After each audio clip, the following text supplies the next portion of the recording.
What's going on, Magic fans? Before you guys get to the episode, we are so excited with the recording of Jonathan Isaac that we forgot to mention the draft party. Since this episode is coming out the night before the NBA draft lottery, just wanted to go ahead and let you guys know we are putting on an NBA draft lottery watch party at Harry Buffalo, downtown Orlando, June 22nd, Tuesday, 7:30 p.m. Again, that's Harry Buffalo, downtown Orlando. It's 129 West Church Street, Orlando, Florida, 32801. We're going to get there starting at 7:30. Hang out. The NBA draft lottery starts at 8:30. Going to be a lot of Magic fans there. We're getting some pretty good response as far as the RSVPs and everything like that go. So anyways, wanted to throw this in here. Don't want you guys to miss that. Appreciate it. Thank you guys for your support. Hope you guys enjoy the episode. Go Magic. This is the Sixth Man Show, an Orlando Magic podcast, with your hosts, Luke Sylvia and Jonathan Osborne, covering all things Magic basketball. By fans, for fans. Go Magic.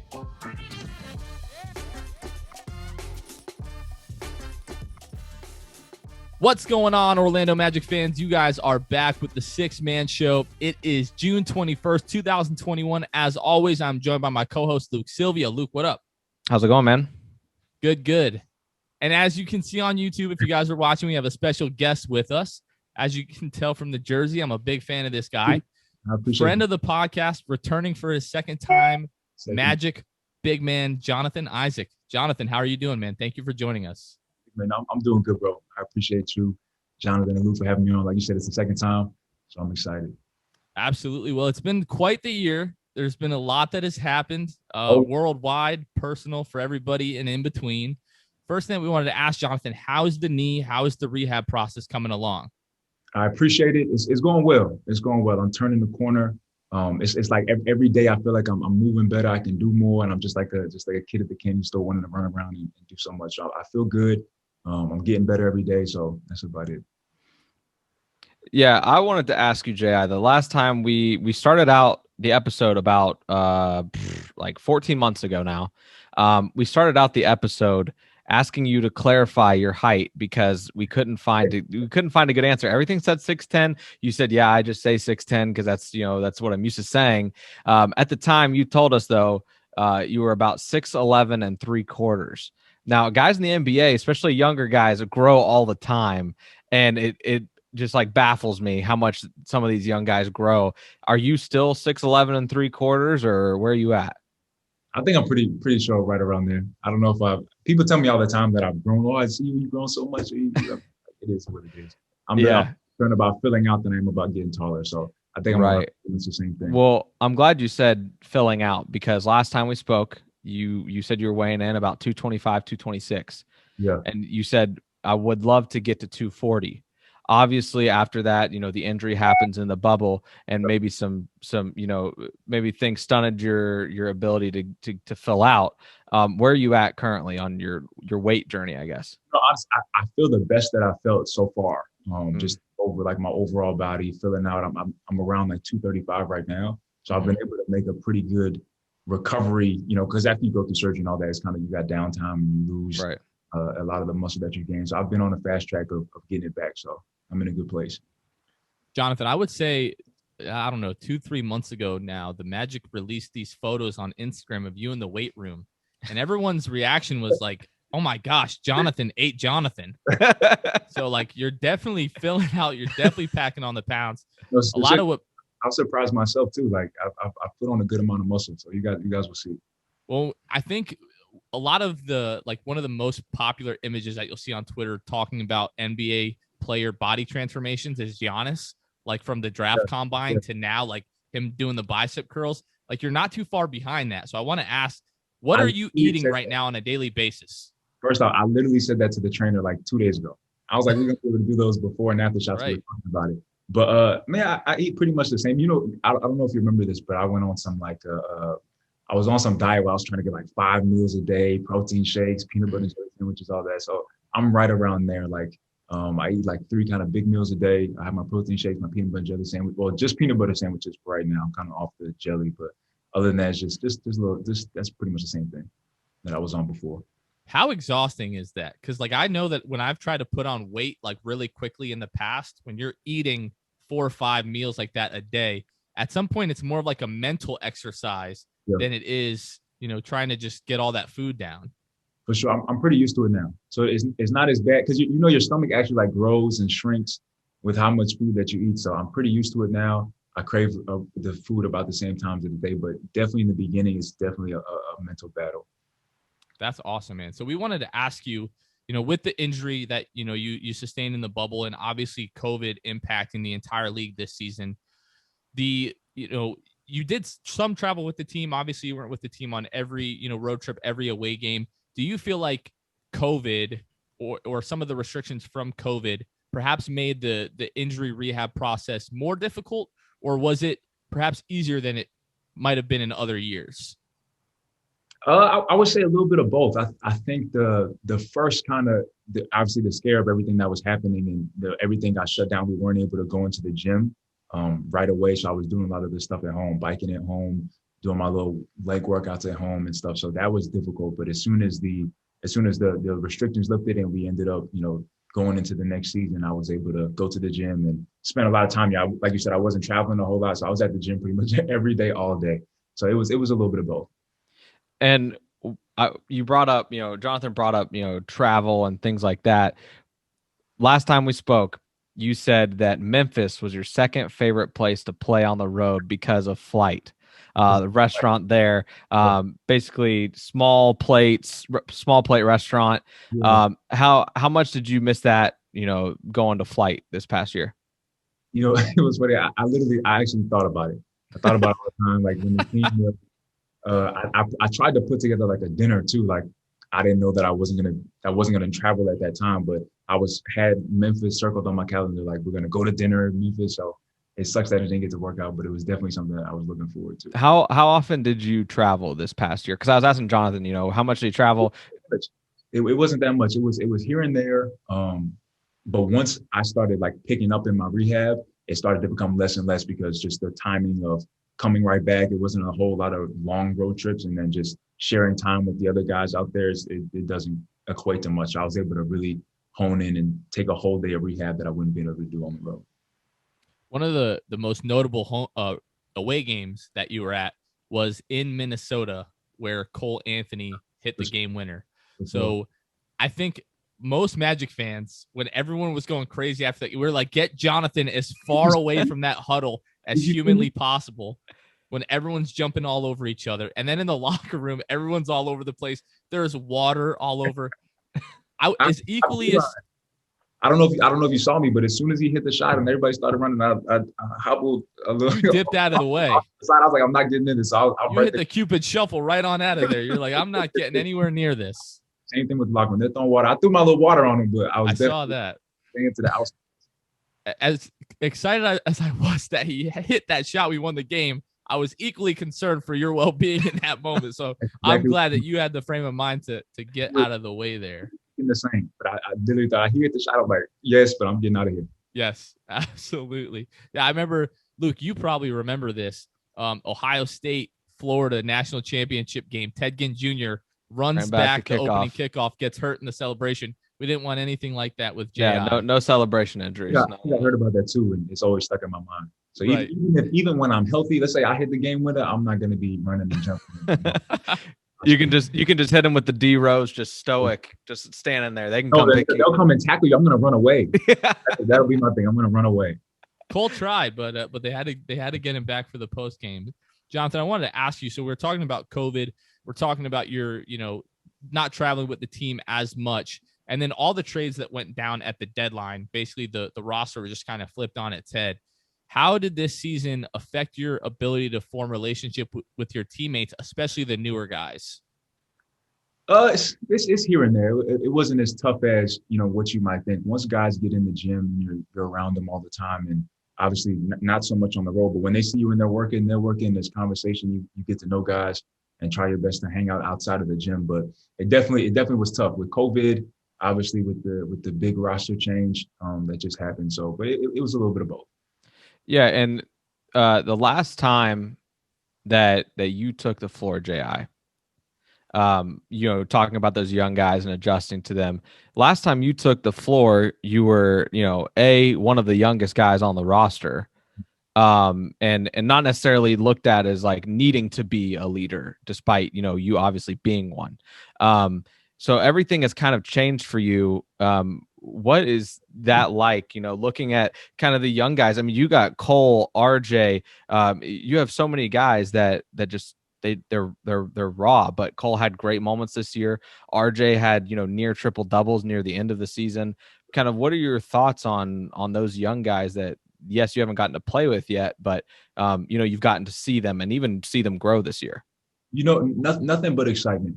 I see these guys, and one of the things about being young is that you're pretty malleable.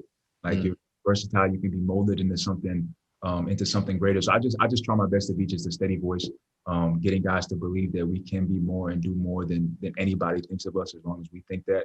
And so with the guys, it's going to be a great summer. Guys are excited. They're ready to hit the ground running. But when I see these guys, I'm thinking there's nothing that we can't do. If we do it right, if we put our best foot forward and understand that it's going to take work, we can get there with the group that we have. Right. And I want to come back to that a little bit later, though, and expand on, the young guys and what the future of this team looks like from your perspective. Right. But also, before we get into that, it's no secret that the Magic, parted ways with Cliff here recently. My question is, because obviously we love having, players on from the team, specifically because you guys, it's a whole different world than what we live in, right? We live in the world of, we just got a tweet notification from Shams or Woj, and that's how we find things out. And I know that's the case sometimes with players. Is there ever, an inkling or any type of like awareness that could even happen, or did you learn like everybody else, looking at your phone and being like, whoa, I didn't even like know that was happening? Well, one of the things that I appreciated about our organization is they're pretty transparent. So I got a call from Jeff, pretty much as soon as it went down that, this is what happened. He kind of broke it down to me. And then I saw the stuff on Twitter once I got to my phone. So I do like the fact that they're transparent and they want us to be in the loop. Yeah, that's pretty crazy that, him calling you, and I'm assuming he called a majority, if not everybody on the team. So, I mean, that's a whole other like part of the front office that I feel like goes unseen, obviously goes unseen, because I had no idea that happened. Nobody does. That goes unseen is just like the fact that these guys are managing, the front office of a whole organization, and that includes the players and gaining their trust. They've got a whole lot on their plate, but our organization, they do a great job. I would put ours up against anybody in the league in terms of just the professionalism and their care for the players and everything that goes on. Right.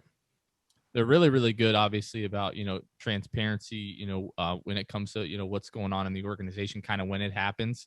Now, we never hear rumors or anything like that, which I'm sure as a player, you're probably a big fan of. Us, it kind of drives us crazy because we're just like, like today, I know you're not going to get into coaching candidates, but there's another coaching candidate today that was reported, and we're like, okay, is this true? Is it not true? Ooh, I have no idea.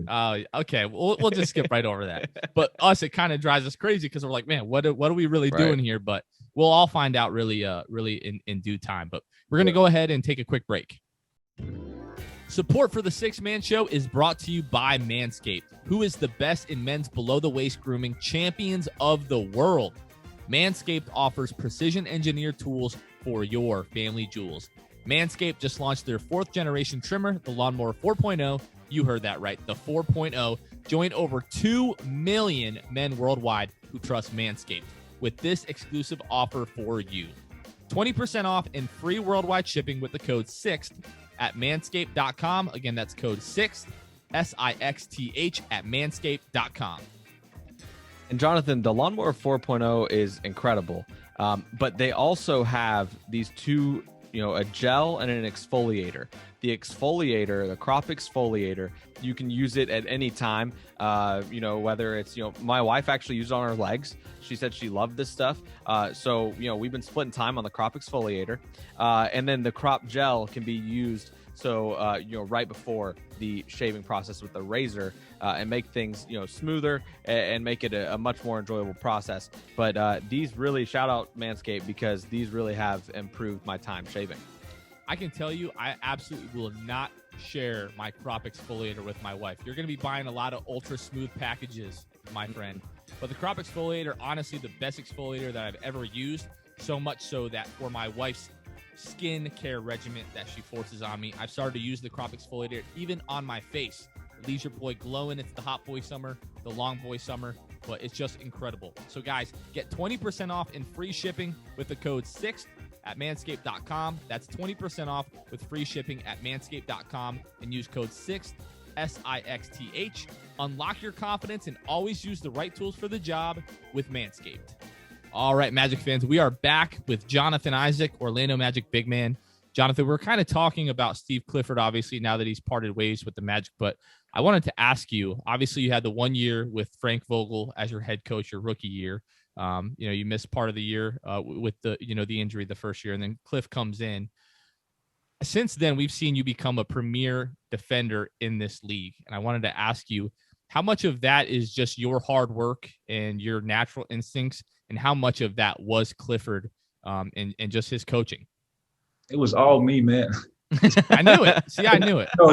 It goes back to high school. It goes back to Florida State and Coach Ham. And we had our junkyard dog defense at Florida State, but Coach Cliff was just I love the way that he coached in terms of defensively and just the way we went about things. But I think we had a great scheme, easy to learn. And once we got it and picked up on it, I just felt like I was really comfortable in what we were doing each and every night. I knew what I had to do. I knew what other players had to do, our teammates. So I could help, I could gamble, I could kind of, be where I needed to be and get out of where I needed to be and still be where I needed to be. So, I love that about defense, about being able to make plays and change momentum in the game. So, but definitely Coach Cliff played a huge role in the way that we went about becoming a great defensive team.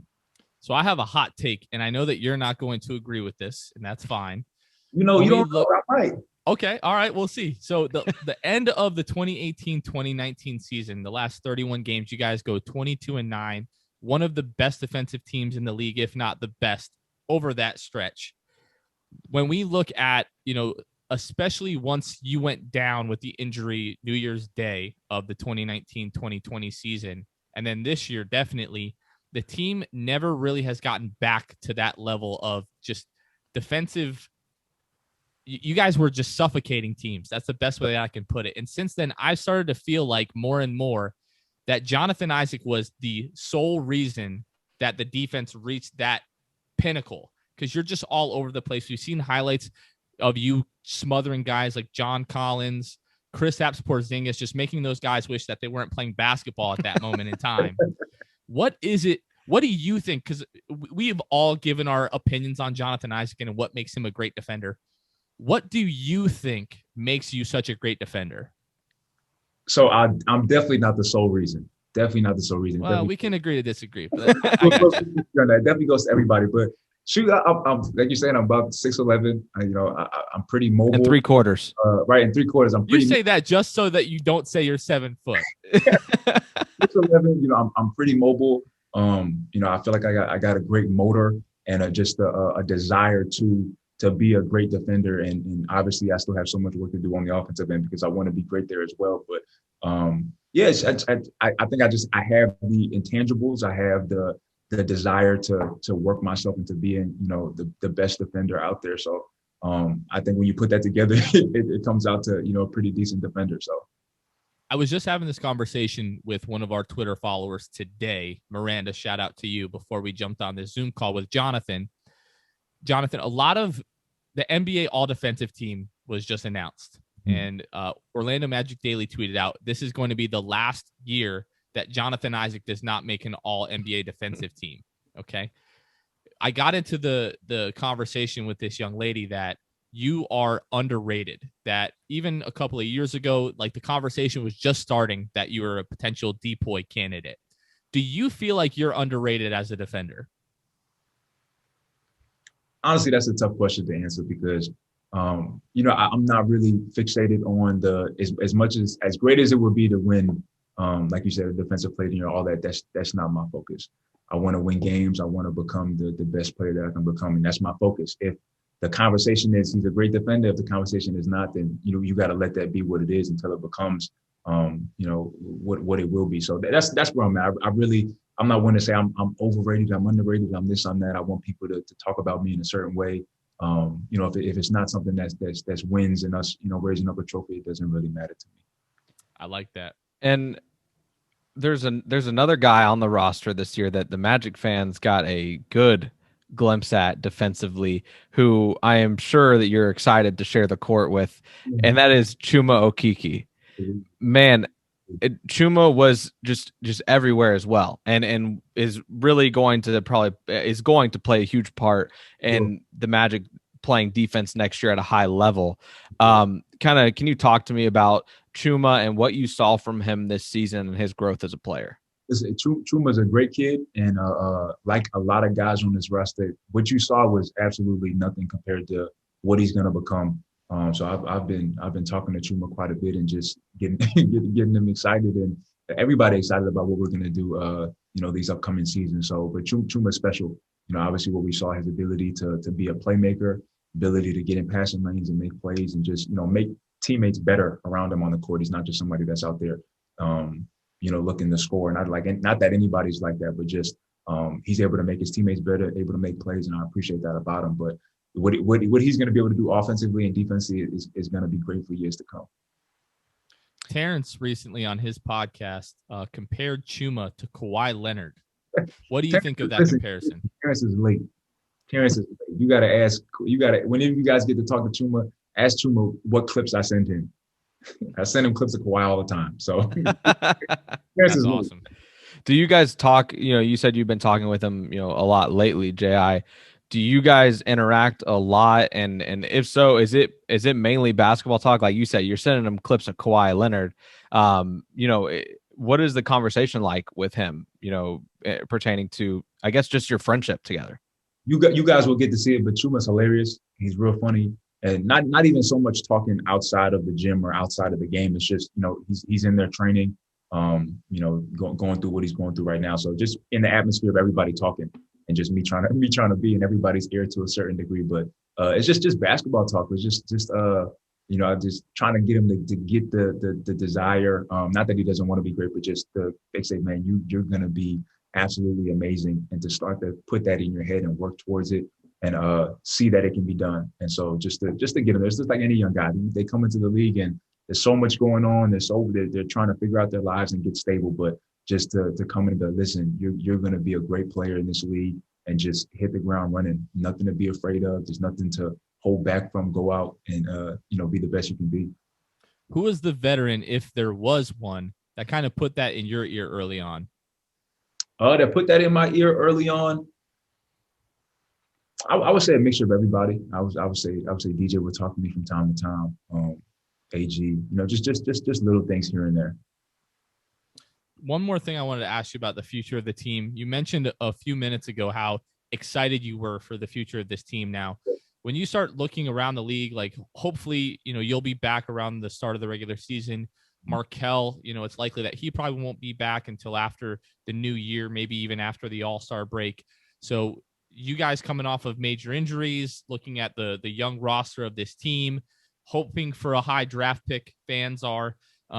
Most people would say that, the Magic might not be a playoff team next year. Now, I'm not going to ask your opinion on that, but what do you think are the things that gets you excited for the future of the Orlando Magic? What I love is that we get to set our own standard. So with the, as unfortunate as it was to have, the guys that left leave, when you pretty much hand the team to a bunch of young guys, we get to run it our way. In a sense, we get to set the standard of the team that we want to be, set our goals and our expectations. And that's what I'm most excited of, because I think that the group that we have are going to be a group that's hungry and a group that wants to, become the best that we can be. So that's really why I'm excited.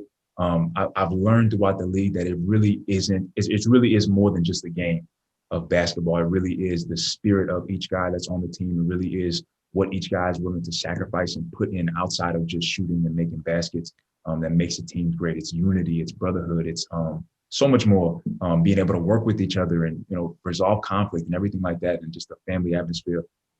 Those are the stuff that wins games and make teams better. So I think that with the guys that we have, that's something that we're going to be able to work and grind and expect us to work hard and to become, better. But like you said, to the playoffs, who knows? At the end of the day, our desire is to get there. Our desire is to not just get to the playoffs, but to be the best in the league. But that's going to take time. It's going to take work. And that's something that we're not going to be afraid of. And we're going to put it in. What you described, just sorry to cut you off, Luke, but You're just good. like the spirit of the team. Former Detroit Pistons point guard Isaiah Thomas once called that the secret. That's the secret to winning. It's not always about the guys that are on the floor, but about how you work together, how you guys get along, the spirit to compete, everything like that. So 100%. It changes everything. It is like you said. It's the backbone. It's the secret ingredient to anything that's great. Is when you show up and you want to be there. You show up and you what can I do to make this team better? What can I do to make myself better? What am I willing to do? Am I willing to sacrifice? Am I willing to read a book? What am I willing to put in to be great at the end of the day? And when you have every guy on the roster that's thinking like that, you can't help but be great. And there's a guy who I think of when I think of the term going to be great. There's a player who the Magic acquired at the near deadline, and that I'm obviously talking about RJ Hampton. Now on Twitter, RJ had a funny exchange with the fan who basically said, because when that happened and when Vooch left and Evan and AG left, a lot of the fan base was like, oh, so this team, like, we're just naturally like not going to be as good. We just got younger. Guys are gonna have to get acclimated to each other. We're just not going to be as good as when we had, Vooch and Evan for this part of the year. And a lot of people on Twitter got so bold to reply to things and reply to things that, like, RJ Hampton tweeted out something, and I don't remember what it was about, but someone was basically like, hey, can you like not win? Like, don't win, please. And RJ just replied no. And that's kind of just, I love that he said that, because we were able, Jonathan and I as podcast hosts were able to shed a light on these guys. They're young. Why would we want, like, that would just contribute to a losing culture. And that's the last thing that we want. So, you've already talked about, briefly about Cole and Chuma. Might as well at this point talk about RJ Hampton as well. Did you get to connect with him? Even though he came in a little bit late, did you get that connection with him and to get to learn about kind of who RJ is? He's in the gym now, so I see him pretty much every day, and he's just like any of these young guys. He's funny, full of energy, trying to figure it out and get to where he needs to be. But he seems like a great kid for the exchanges that I've had with him, and obviously that's going to grow as we move forward. But excited about him. Just like I said, when you see Chuma and you see these guys come in and you see why they're there in the league, the flashes that they make. Cole and RJ and Chuma and all these Mo played great over the stretches that he was able to play. So just all these guys, like, you see why they're in the league for a reason. And now it's just about being able to hone it and work it and to just get better. And when I think of these young guys, I can't help but think about the Magic or someone on Magic Twitter put together a video to Chuma's Anomalous, and it's all the like a lot of the young guys dancing. Have you gotten to see that video that the Magic have now tweeted out a lot since then? I saw it. It's hilarious. And first off, it feels so weird to even be saying young guys. Like, yeah. Right. So, but yeah, I feel like an old head a little bit with the guys that we have. But yeah. Well, so Jonathan, as much as we love, what you bring to the floor, what you bring to the locker room, what you bring to the community, I think a lot of Magic fans, we appreciate you even more because of the person that you are. And having you on the podcast last time and this time, we want to try to use this as an opportunity to shift the conversation a little bit, as we talked about a little bit before we started recording here. So it's been a while since this happened. It's been about 10 months since you first decided to stand during the national anthem in the bubble in Orlando, which at the time was a very polarizing decision, to say the least. It's been quite a while since then. However, I wanted to have this conversation with you on our show because I feel like almost immediately after that decision, you knelt on television, and then, you were asked post game by Malika Andrews, about your decision to kneel and everything like that. I feel like a lot of people missed the point there. Almost immediately, again, the reaction that I saw was, this is a political statement. He doesn't want to kneel for the flag or, his political, alignment, whatever the case may be. And as you can expand upon, but as I know, that was not the case, that you were simply doing this to use that platform in that moment to try to bring attention to Jesus Christ, who I believe, Luke believe, and you believe to really be the answer to every single issue that we have. So I wanted to ask you, am I wrong in what I got from that and from what you've said since? No, you're not wrong at all. You know, from the jump of the conversation being had about guys kneeling, it wasn't something that I was fairly comfortable with, just because I didn't necessarily see the direct correction between the direct correlation between the kneeling and the t-shirt to, you know, the support of Black lives. You know, when I think about my life and I think about the things that I've experienced and gone through, my life has been changed. It's been supported. It's been just just uprooted. You know, by like you're talking about by Jesus. So for me, the biggest thing that went into the conversation or the thought of me standing was that, man, I feel implicit at the end of the day when God's word says that we all fall short of God's glory. At the end of the day, we're all a part of what we see. Everybody has done things that is wrong. Everybody has said things that is wrong.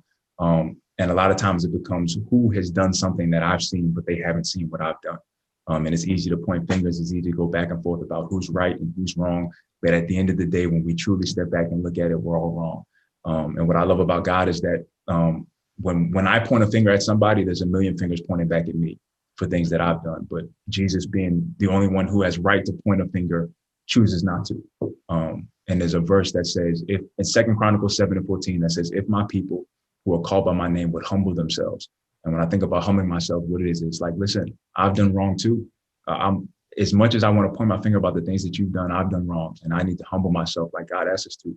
It says, seek my face and pray. God, what do you say about what's going on? What do you say about what's right and what's wrong and how I should handle things? And then it says, turn from your wicked ways, acknowledge that I've done wrong. And like I said, that I'm implicit in some degree to what's going on. But then he says, and when you do those things, I'll hear from heaven.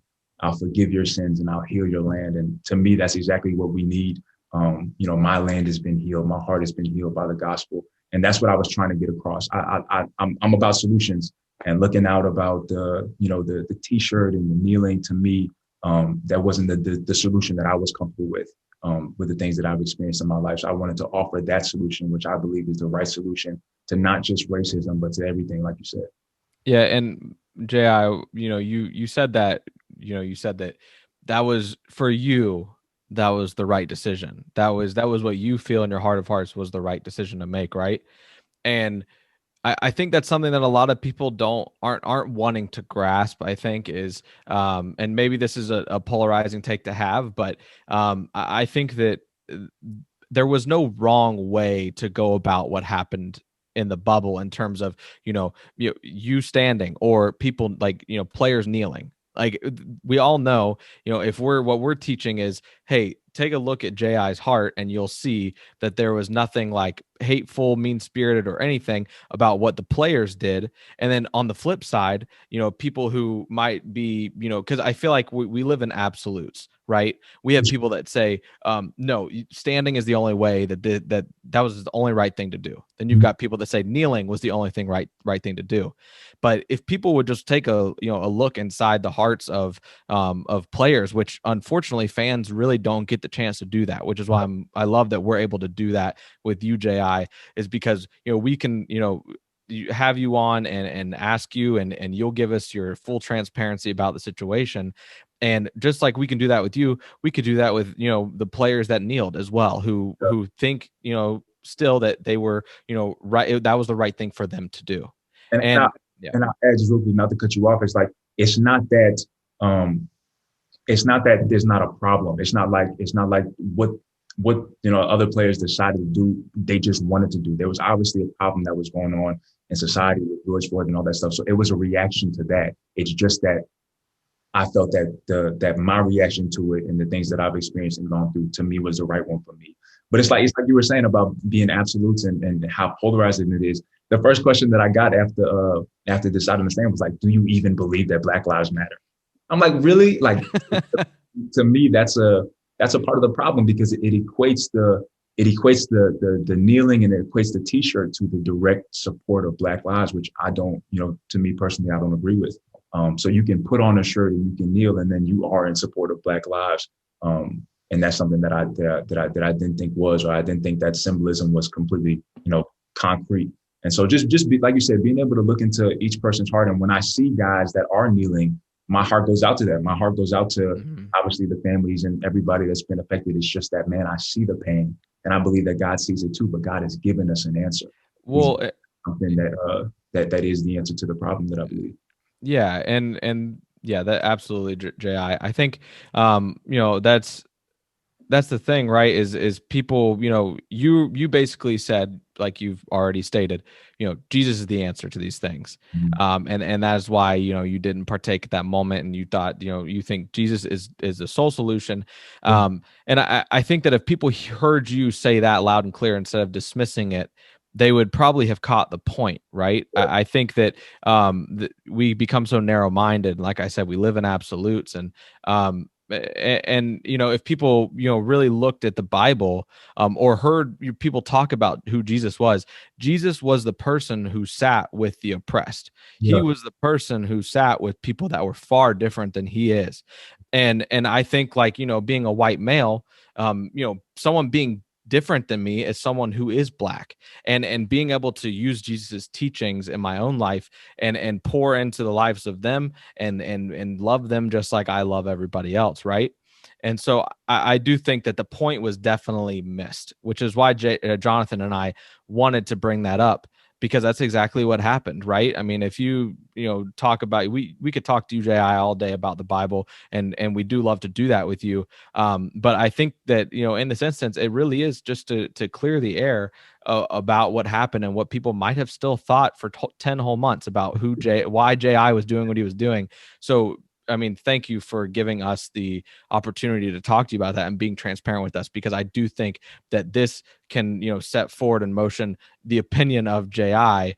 and kind of, rectify the wrong way that was thought about you 10 months ago. Yeah. And I appreciate that. And to me, when I look at not even just now where we are in society at this present moment, but just all the way into the past, we've been doing this thing in terms of, you're wrong, no, you're wrong, no, you're wrong, no, I'm right, you're wrong. And the thing, like I said, the thing that I love about God and Jesus is that it sets us all on the same playing field. All of us are wrong in some degree. It's not that we've all made the wrong decision every time, but we've all done wrong in some degree. And so if God can forgive one of us, or forgive us of the things that we've done, then we have to go forth and forgive. And that's why, to me, the gospel is so powerful, because it sets everybody on the same playing field. We're all in need of grace. We're all in need of love. We're all in need of mercy. And God is offering that to us, in the person of Jesus, if we accept it. I just want to say really quickly how proud I am to be in this conversation with the two of you. And I don't know that I've ever been more proud to be a part of the show than I am right now, that we're able to have conversations like this. Jonathan, last thing I wanted to ask you about the bubble, and then we'll wrap up here briefly, was I think that you probably could see some of the reactions coming from fans ahead of time. I'm sure that you thought about everything and how that was going to be perceived. I think with the players, it was kind of the complete opposite of that. Like, we saw Paul George in a post-game interview a day later or a couple of days after, said, shout out to Jonathan Isaac. Like, this is why we're doing this. He has every right to decide what's best for him. Yeah. Were you surprised at all by the reaction of the players? To be completely honest, I was a little surprised by, like you were saying about Paul George, just because of what obviously happened right after, in the aftermath, and everybody kind of going so crazy. And even to that, I'll say, even though there was, negativity and things that were thought, there was a lot of, to me, positivity that came out of it, that people that understood what I was trying to get across, and really gained from it, or it encouraged their faith to believe that Jesus really is the answer. But to that, yeah, I would say the Paul George thing, it was a little surprising just because of the platform that it was on. But overall with the guys, nobody said anything to me that was crazy. I was able to continue on the bubble for the couple of days until I had got hurt and had to leave. But, exactly what Paul George said, I think everybody was in their right to make the decision, and, not to be vilified for it, to really get to the bottom of why guys were doing what they were doing. And me understanding that, man, this is the solution that they think will work. we've been talking so much about the bubble and your decision to stand. I wanted to really take this opportunity to discuss the reason behind the standing, right? The last time you were on the podcast was right before Good Friday, right before, Easter. So we talked about the resurrection of Jesus and that entire, incredible, beautiful story.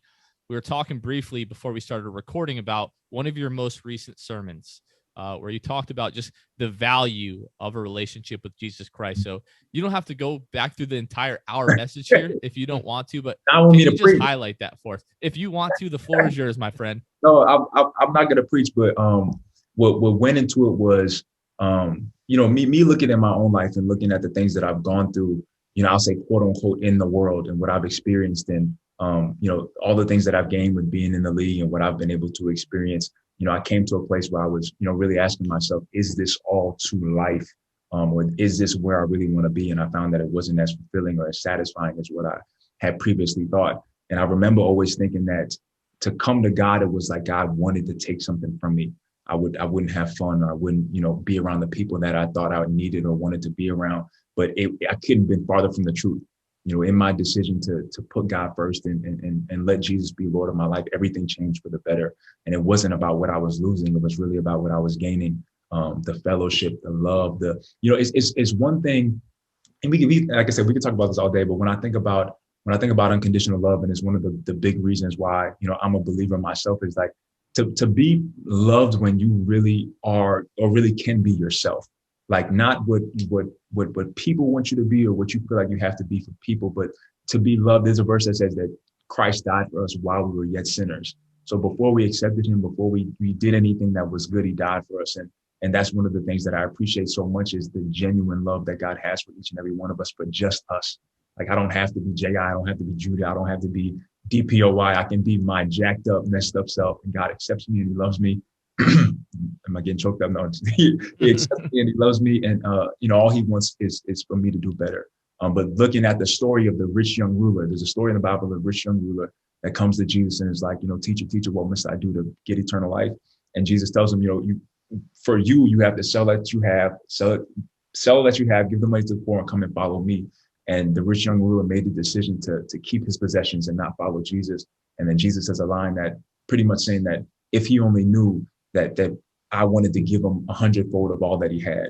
And that has been my 100% account with just life, and thinking that, like I said, like thinking you're losing by giving yourself or giving what you have to God. But God has multiplied me in every single way. Like you said, I'm about to get married here in 3 months. So my life has completely changed for the better. And that's what God is offering to each and every one of us in all of our mess ups, in all of our, whatever we do that's wrong. God is offering us a seat at the table and a relationship with him, to help us be better and to be more like him, to forgive us for our sins so we can, live the way we're called to live. Well, if it's all right with God, I would love it if you could get a depoy. That would really be great. It's on the way. It's on the way. You guys heard it first. YouTube, you see me. So I said in Jesus' name, hopefully. That's right. Amen. Hey, J.I., you mentioned, getting married soon. Yeah. Last time we spoke, you asked Jonathan. I keep wanting to call Jonathan J.I. because I keep saying it, but that's fine. That's fine. So last year when we spoke, quite out of the blue, you said to Jonathan and I, "You got any kids?" and you said, like, I just love the idea of family. So, and at the time, my wife was pregnant, Jonathan's wife's pregnant. Now we each have a 9 and 10-month-old girl between us. And then Jonathan has his older daughter as well. So I gotta ask, have you guys talked about maybe how many kids you guys want? I want like 15, but I don't know how that's gonna work out the time. But that's and 15. I'll tell you why. And I don't want them all to play basketball. I have like this vision that I've had ever since I was a kid, where it's like, obviously they're all grown, they're all out of the house, and everybody comes back. Everybody comes back home for like a family reunion. Just like all the kids come back home, and there's a big dinner, and everybody's doing something different in life. There's one person that's doing this, one person that maybe playing football, and a lawyer, a doctor, all this different stuff. And then now the vision is like, what if they're like, obviously they're all Christian in these different fields of life, and being the hands and feet of Jesus in these different places, and coming home for like a family moment. Like that's to me like the vision that I have in the back of my head. So I want to have as many kids as possible. and just, you know, build my little Isaac tribe. Be a very tall doctor. The epitome of be fruitful and multiply, ladies and gentlemen.